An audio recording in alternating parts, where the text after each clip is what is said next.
Senator Roy Respicio has sent a letter to Attorney General Lenny Rapadas asking for his opinion on whether or not a stalemate on the budget would result in a government shutdown. Guam law says that if the legislature fails to pass a budget, the current year's budget would roll over. However, Senator Respicio says that Democrats are under the opinion that because they have passed the budget bill, a rollover doesn't apply. The governor and Democrats are at odds over the budget bill because lawmakers passed it with a $180 million bond borrowing provision, as opposed to the governor's proposed $343 million bond for tax refunds. And I say sign this bill and then send down a new bill for $343 million borrowing, and we'll see if it has the support of the members of the body. Then we can move forward without putting the government at risk of shutting it down with, no budget being passed, everybody panicking, and just wreaking havoc on everyone in the community by having a government shutdown.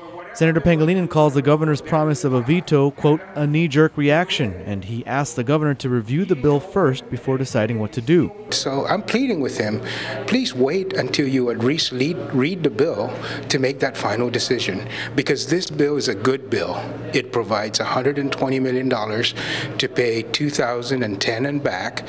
It provides an additional $105 million next year in guaranteed set-asides from the GRT to pay all remaining income tax refunds going forward, plus everything that remains unpaid from the 120. It does not max out our debt ceiling. It leaves a little bit of room for error in either revenue projections or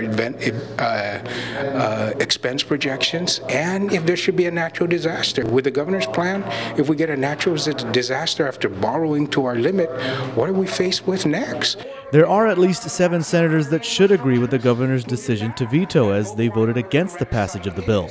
Those 7 are made up of 1 Democrat, Senator Dennis Rodriguez Jr., and all 6 Republicans, including Senator Chris Duenas. I support his veto. I think that it ties his hands in terms of what he needs to do and not being able to take care of everyone, and I think that's unfair to him. Duenas says he would still like to see a bond that pays out more to island taxpayers.